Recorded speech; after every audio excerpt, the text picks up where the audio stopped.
Welcome back. In this video, we are going to create a small application of Swing. I hope you remember what is a Swing. Swing provides graphical user interface. So in this video, we are going to create a small Swing with small features. So there are two ways by which we can create a Swing application. One is we can create an object of the class called frame. Second one is by extending frame class. Let me repeat. There are two ways by which you can create a Swing application. One is by creating an object of the class called frame.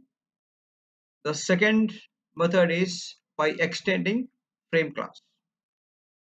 So now the question is, where should I write my Swing application? So this you could write in three different ways. One is you can write this inside the main method, or you can write this inside the constructor. The third one is you can write it as a separate method. Now let us see a small application where we are going to create a Swing with a small label. So let us start with the first line of the program where we have imported the java.x.swing. So which means you are going to import all the classes in the Swing. So I've named my class as first Swing, and we have the main method. So this is what we are going to creating an instance of JFrame with title my app. So my app can be replaced with any name the way you want. Next we are going to creating an instance of the button J button, and we are going to name it as click. Later we are going to set the X, Y and its width and height by giving these parameters. Once it is done, you can add this button to the frame. So what we have done, we have created a frame. Inside the frame, we are going to add the button with this parameters. Next, you are going to set the size. So this is going to be the size for that.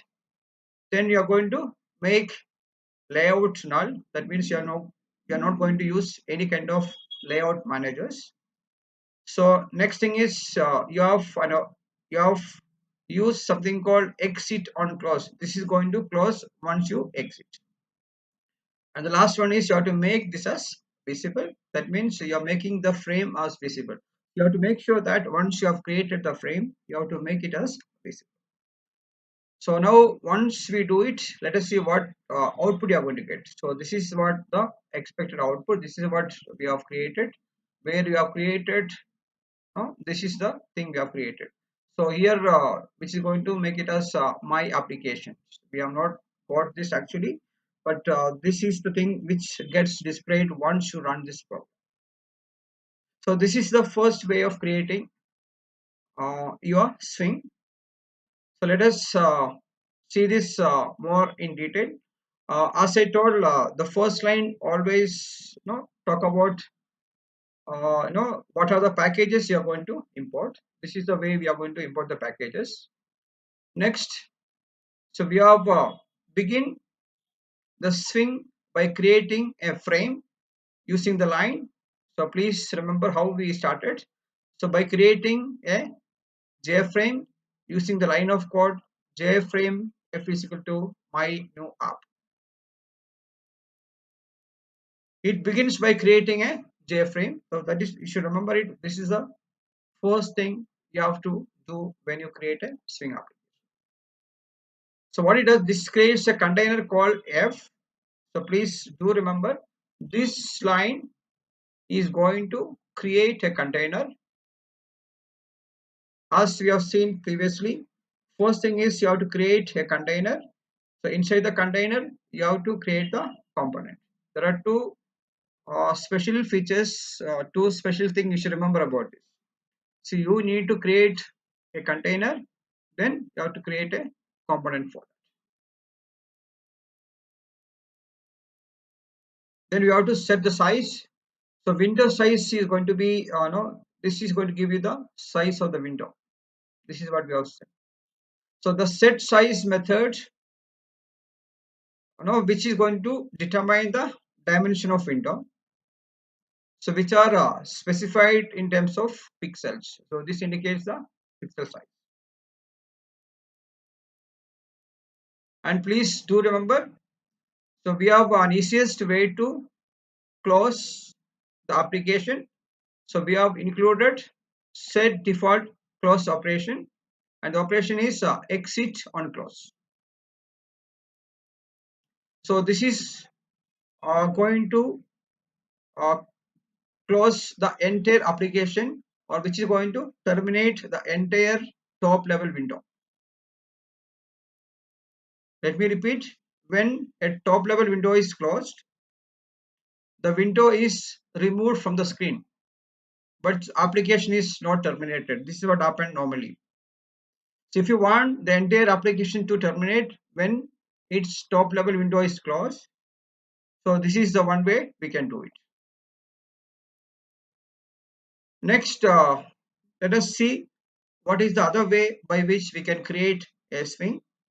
So as we have seen previously, the second way is by inheriting the swing application, JFrame. What we are going to do is we are going to inherit JFrame. So let us see the application. So as you are familiar with the first line, so this is a place where we are going to inherit the swing classes. And look at the next statement. I've taken a class called mySwing, which extends JFrame. So this is nothing but inheriting the JFrame. And we are going to create a frame, and this is what the constructor for that. So where we are going to add a button, and this we are going to name it as click, and button will be added to the container. So b dot set bounds. Then we are going to add the button on the frame, and for that we are going to set the size. This is nothing but the window size, and set layouts. We are not using any layout managers, and we are making this as very small program, very interesting program. And what output this is going to create?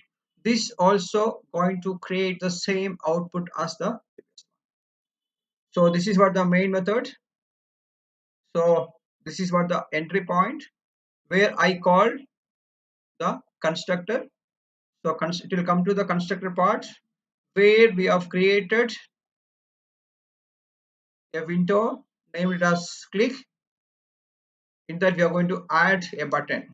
And what is the name of the button? Which is click.